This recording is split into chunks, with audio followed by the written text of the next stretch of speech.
নমস্কাৰ এনি ভাৰত 24 চাই থকাৰ বাবে ধন্যবাদ। যোৰহাটৰ পৰা কেমেৰা পাৰ্চন ৰাজীৱ চাহুৰ সৈতে মই কংকন জ্যোতি শৰ্মা আৰু আজি এনি ভাৰত বিশেষত আমাৰ লগত উপস্থিত আছে ৰাজ্যৰ এগৰাকী প্ৰভাৱশালী তথা জাতীয় সংগঠনৰ এগৰাকী সত্তা নাম যাৰ সিদ্ধাৰ্থ বৰুৱা।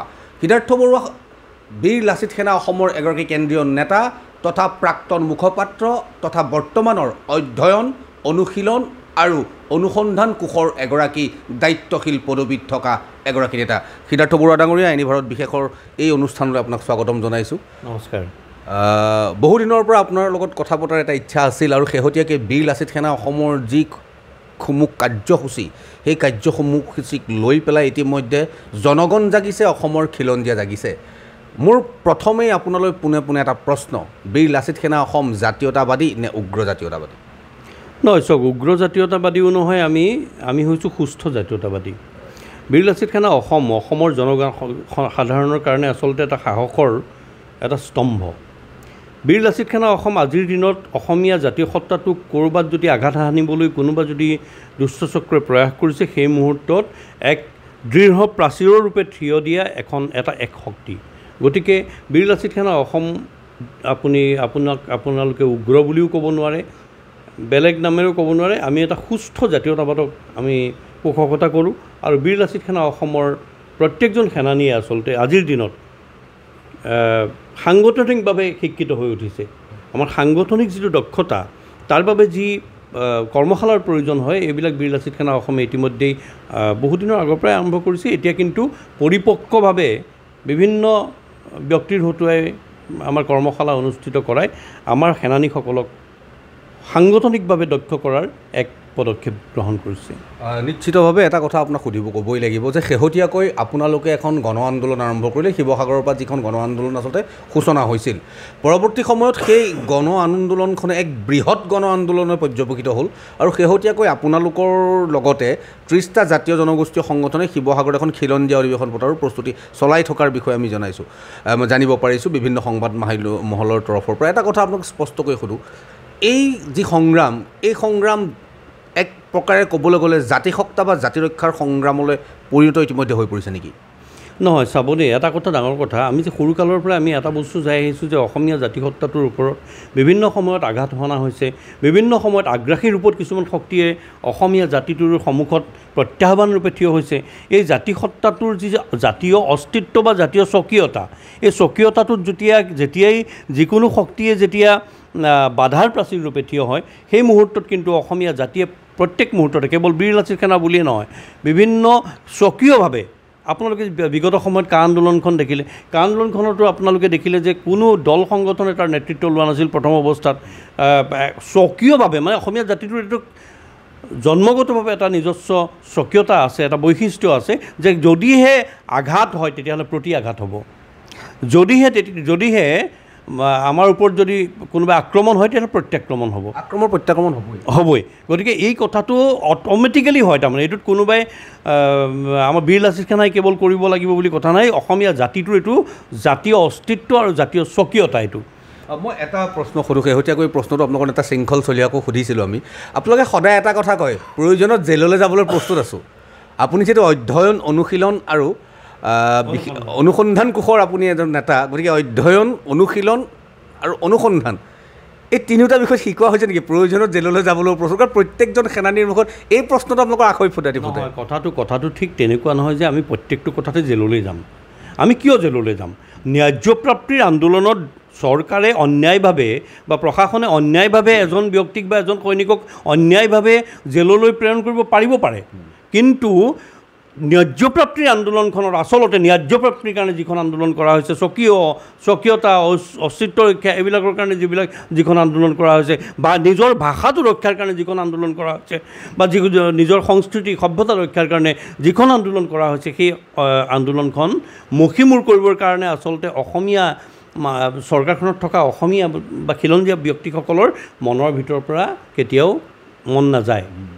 এইটো বাহিৰৰ পৰা কিছুমান শক্তিয়ে হেঁচা প্ৰয়োগ কৰে, তাৰ ফলত আচলতে আমাৰ স্থানীয় যিবিলাক প্ৰশাসন যন্ত্ৰ থাকে বা প্ৰশাসন চৰকাৰ থাকে, তেওঁলোকে আচলতে কি কৰে, আমাৰ সৈনিকসকলৰ ওপৰত বা আন্দোলনকাৰীসকলৰ ওপৰত এটা জোৰ জবৰদস্তি কিছুমান হেঁচা প্ৰয়োগ কৰে, যাক মানে জেললৈ পঠিয়াই দিয়ে, জেললৈ পঠিয়াই আন্দোলনখন স্তিমিত কৰাৰ চেষ্টা কৰে।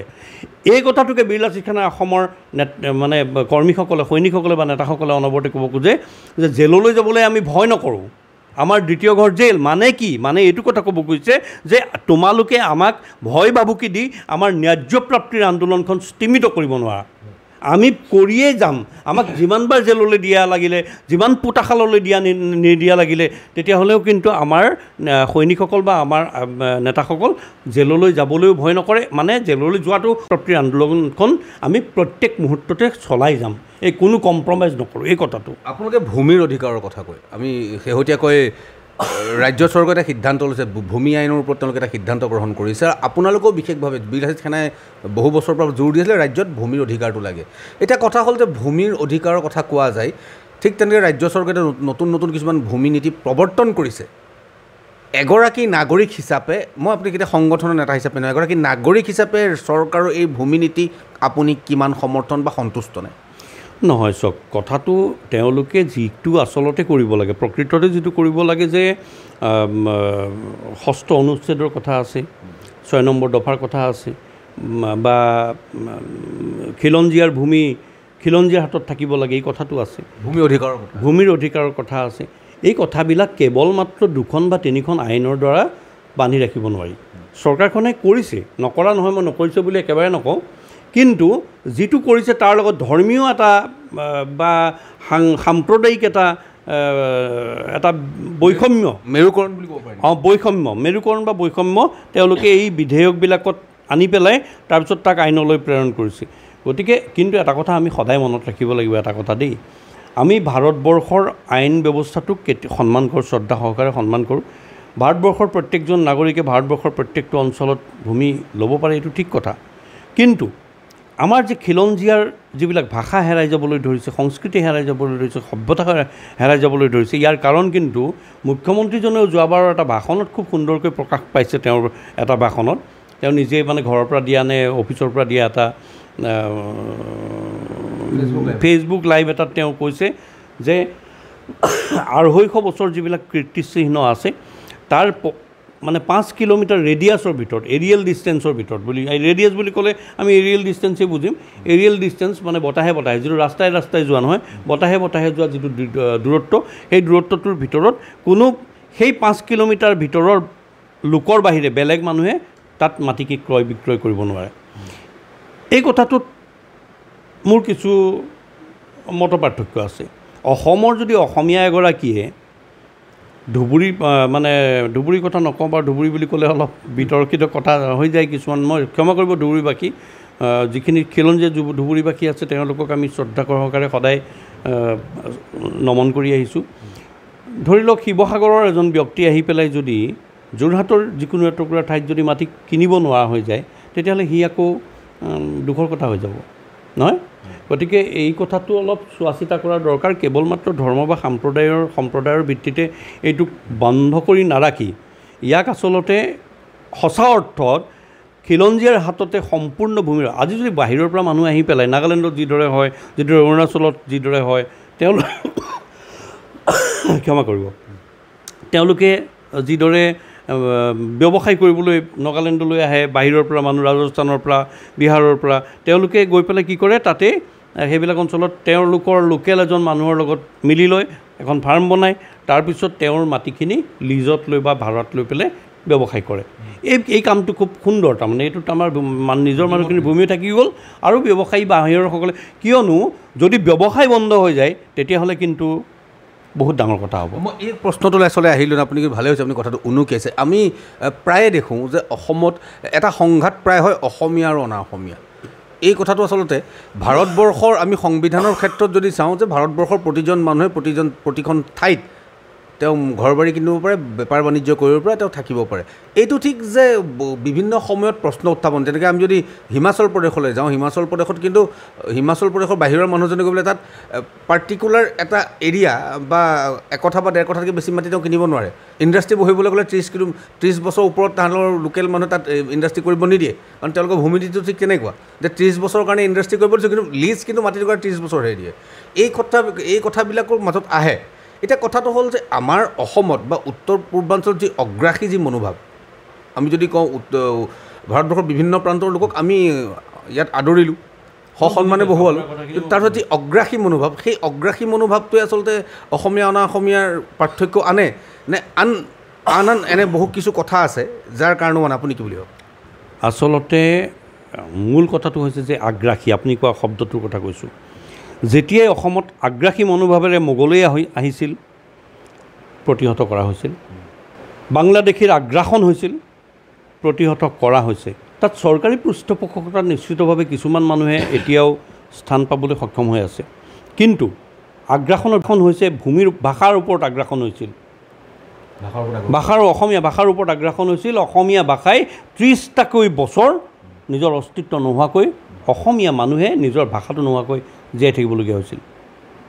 ইয়াতকৈ দুখৰ কথা এটা জাতিৰ কাৰণে থাকিব পাৰেনে? ইয়াতকৈ দুখৰ কথা এটা জাতিৰ কাৰণে থাকিব পাৰে জানো? 30টাকৈ বছৰ নিজৰ এটা ভাষা, স্বকীয় সাহিত্য সংস্কৃতিৰে মেটমৰা ভঁৰাল থকা এটা ভাষা আমি 30টাকৈ বছৰ দোদুল্যমান অৱস্থাত এৰি থ'বলগীয়া হৈছিল। ইয়াতকৈতো দুখৰ কথা থাকিব নোৱাৰে। গতিকে ভাষা থাকিব লাগিব, সাহিত্য থাকিব লাগিব, সংস্কৃতি থাকিব লাগিব। কিন্তু একে সময়তে মই আপোনাক কওঁ, আপুনি হিমাচল প্ৰদেশৰ কথা ক'লে বা বিভিন্ন প্ৰদেশৰ কথা ক'লে, কিন্তু অসমতো অসমীয়া, মই কেইদিনমান আগতে এটা ফেচবুক লাইভত মোৰ এটা ভিডিঅ'ত মই কৈছিলোঁ যে ব্যৱসায়টো অসমীয়া মানুহে হস্তগত কৰিব লাগিব। কেৱল ডাঙৰ ডাঙৰ যিবিলাক মানুহ তেওঁলোকে কি কৰিছে, বিল্ডাৰ হৈছে, তেওঁলোকে তেওঁলোকে বিভিন্ন ব্যৱসায় কৰিছে, যিবিলাক অলপ ৰাজকীয় ব্যৱসায়, কিন্তু আলুৰ বেপাৰটোতো কৰিব পৰা নাই, পিঁয়াজৰ ব্যৱসায়টোতো কৰিব পৰা নাই, হ'লচেলৰ যিটো দাইল, চাউল, আটা, ময়দাৰ বেপাৰটোতো অসমীয়া মানুহে ল'ব পৰা নাই। তাৰ কাৰণে ইমান কেপিটেলো নালাগে, যিমান কেপিটেল, কিন্তু সিমান কেপিটেল থকা অসমীয়া মানুহ অসমত বহুত আছে, কিন্তু কৰিব পৰা নাই। কেলৈ কৰিব পৰা নাই? সাহস কৰিব পৰা নাই। এই সাহসটো এবাৰ কৰি যদি অসমীয়া মানুহ ওলাই আহে, তেতিয়াহ'লে এই বহিৰাগতৰ যিবিলাক আমি গালি পাৰি থাকোঁ, যাক আমি গালি পাৰি থাকোঁ, তেওঁলোকৰ পেটততো মাৰ পৰিব নহয়, তেওঁলোক নিশ্চিতভাৱে ইয়াৰ পৰা ওলাই যাবলৈ বাধ্য হ'ব। মোৰ অনুষ্ঠান যিহেতু শেষ কৰিব হৈছে, মই এটা সৰু প্ৰশ্ন, সিদ্ধাৰ্থ বৰুৱাৰ ৰাজনৈতিক কিবা ইচ্ছা আছে নাই? কিছু অসুস্থ আপুনি, আপোনাক দিগদাৰ কৰিছে? মোৰ অলপ কাহ উঠি আছে আচলতে, তাৰ বাবে ক্ষমা কৰিব, বিঘ্নিত হৈছে আপোনালোকৰ এই অনুষ্ঠানটো। ৰাজনৈতিক ইচ্ছা বুলি ক'বলৈ হ'লে, আমি যিহেতু এটা সংগঠন কৰিছোঁ, ৰাজহুৱা জীৱনত আছোঁ, ৰাজনীতি আমাৰ লগত সম্পৃক্ত। আমি ৰাজনীতিক এৰাই চলিব নোৱাৰোঁ, ৰাজনীতিয়ে আমাক এৰাই চলিব নোৱাৰে। প্ৰত্যক্ষ ৰাজনীতি আৰু পৰোক্ষ ৰাজনীতি দুয়োটা বেলেগ বস্তু। গতিকে মই ধৰক এটা পলিটিকেল আইডিঅ'লজিক বিশ্বাস কৰোঁ। মই সঁচা কথা ক'বলৈ গ'লে আঞ্চলিকতাবাদক বৰ বিশ্বাস কৰোঁ। ইয়াৰ কাৰণটো হৈছে যে হাইকমাণ্ডৰ যিকোনো এটা সিদ্ধান্ত, গুৰুত্বপূৰ্ণ সিদ্ধান্ত ল'বৰ কাৰণে লাখ লাখ টকা খৰচ কৰি এৰোপ্লেনৰ বিল ভৰি ইয়াৰ পৰা দিল্লীলৈ দৌৰিব নালাগে। এই কথাটোৰ কাৰণে মই প্ৰধানতঃ মানে আঞ্চলিকতাবাদী দল বা আঞ্চলিকতাবাদী ৰাজনৈতিক শক্তিবিলাকক মই বিশ্বাস কৰোঁ। কিন্তু বৰ্তমান সময়ত এইটো দেখা গৈছে, বহুত আঁঠুলোৱা আঞ্চলিকতাবাদ চলি আছে অসমত। বহু দিনৰ পৰা দেখা গৈছে যে আঞ্চলিকতাবাদৰ নামত আচলতে ভণ্ডামি চলিছে। আঞ্চলিকতাবাদ এতিয়া ৰাষ্ট্ৰীয়তাবাদী কিছুমান সংগঠনৰ বা দলৰ কিছুমান কৰ্মীৰ বা দলটোৰে অক্সিজেনত উশাহ নিশাহ লৈ জীয়াই থকা আমি দেখিবলৈ পাইছোঁ। এইটো কথা কোনোবাই নক'লেও, মই নাম নলওঁ কাৰোৰে এই মুহূৰ্তত, অসমৰ ৰাইজে ভালকৈ জানে কোন আঞ্চলিকতাবাদী দলে কেনেকৈ বৰ্তমানৰ বিজেপি চৰকাৰখনৰ আশীষ ধন্য হৈ আনকি বক্তব্যটো কি দিব লাগিব সেইটোও আগদিনা ৰাষ্ট্ৰীয়তাবাদী নেতাজনৰ পৰা সুধি লয়। এটা সাংঘাতিক গুৰুত্বপূৰ্ণ অভিযোগ নহয় আচলতে, এই কথাটো শুনি পেলাই আমাৰ দৰ্শকসকলে গম পাইছেই চাগে কাৰ কথা কোৱা হৈছে, কিয় কোৱা হৈছে। অৰ্থাৎ আমি যিটো কথা কৈছিলে, এতিয়া একাংশ আঞ্চলিকতাবাদী নেতা কিন্তু ৰাষ্ট্ৰীয়তাবাদী নেতাৰ সঁচা কথা ক'বলৈ গ'লে চুতলপিত চলে। একদম মানে কথাটো কি দূৰ যে সকলোকে ক্ষমা কৰিব দেই, আঞ্চলিকতাবাদী প্ৰত্যেকজন দল সংগঠনক, প্ৰত্যেকজন ব্যক্তিক মই এই কথাটো কোৱা নাই। একাংশ বুলি আমি যিহেতু কৈছোঁ, একাংশ মুধাফুটা মই বাৰে বাৰে কৈছোঁ, একাংশ মুধাফুটা আঞ্চলিকতাবাদী নেতাৰ ভণ্ড চৰিত্ৰ ইতিমধ্যে আমি জানো কোনে কাৰ পৰা পইচা লৈ পেলাই কি কৰে, ক'লৈ যায়, কেতিয়া পইচাটো লয়, এইবিলাক আমি জনা আছে। গতিকে আঞ্চলিকতাবাদৰ নামত আচলতে ভণ্ডামি কৰাবিলাকৰ যিটো চৰিত্ৰ, তাৰ সদুত্তৰ বা প্ৰত্যুত্তৰ অসমীয়া ৰাইজে সঠিক সময়ত সঠিকভাৱে দিব। ধন্যবাদ। ক'ব খোজোঁ আৰু এটা কথা মই এই সময়তে ক'ব খোজোঁ, সকলো ৰাষ্ট্ৰীয়তাবাদী দলেই কিন্তু আঞ্চলিকতাবাদক এৰাই পেলাই নচলে। মানে আঞ্চলিক শক্তিটোক বা অঞ্চলটোৰ প্ৰতি যি মৰম আছে, সেই মৰমক এৰাই পেলাই সকলো ৰাজনৈতিক ৰাষ্ট্ৰীয়তাবাদী নেতা এৰাই নচলে। মই পোনপ্ৰথমে মই একদম প্ৰত্যক্ষভাৱে ক'ব বিচাৰোঁ, এজন নেতাৰ কথা নামেই কৈছোঁ, তেওঁ এতিয়া নাই কাৰণে ক'ব পাৰি। অসমৰ প্ৰয়াত মুখ্যমন্ত্ৰী তৰুণ গগৈ ডাঙৰীয়াই বিভিন্ন সময়ত ৰাষ্ট্ৰীয়তাবাদৰ যদিও বা কথা বাৰ্তা কৈছে, কিন্তু তেওঁ অসমৰ আঞ্চলিক যিবিলাক বিষয় আছে সেই বিষয়বিলাক কেতিয়াও কিন্তু দলিয়াই পেলোৱা নাছিলে। তেওঁৰ কাষলৈ বহুতজন ব্যক্তি গৈছে, মই আপোনালোকক নাম গিনাই দিব পাৰোঁ এজন এজনকৈ। যিয়ে গৈছে নালাগিলে তেওঁ প্ৰত্যেক মুহূৰ্ততে কয় যে অসমৰ স্বাৰ্থ সদায় আগত। যিজনে চুকাফা ক্ষেত্ৰ গঢ়ি থৈ গ'ল অসমত, যোৰহাটত, যদি তেওঁ একেবাৰে ৰাষ্ট্ৰীয়তাবাদী হ'লহেঁতেন চুকাফা ক্ষেত্ৰখন তেওঁ গঢ়ি থৈ নগ'লহেঁতেন। লাচিত মৈদামৰ সেই তেতিয়াই মানে এই গোটেই ঘটনাখিনি তেওঁ কৰি থৈ গৈছিল। গতিকে তেনেকুৱা ধৰণৰ নেতাও, ৰাষ্ট্ৰীয়তাবাদী নেতাও আছে, যিবিলাক নেতাই আচলতে নিজৰ অঞ্চলটোক বা নিজৰ প্ৰদেশখনক বা অসমখনক একেবাৰে নিজৰ বুলি পেলাই বাকীখিনিক কিন্তু ৰাখিও অসমখনক প্ৰাধান্য দি চলিছিল আৰু চলিব জানিছিল। আমাৰ সময় হৈ আহিলে।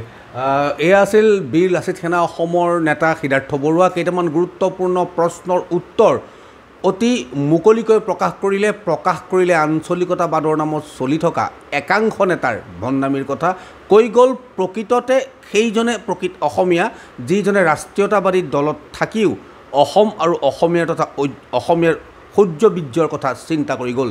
এয়া সিদ্ধাৰ্থ বৰুৱা, আৰু আজি এনিভাৰৰ বিশেষত ইমানেই। অন্যান্য অনুষ্ঠান আৰু বা বাতৰিৰ বাবে চাই থাকিব এনিভাৰত 24।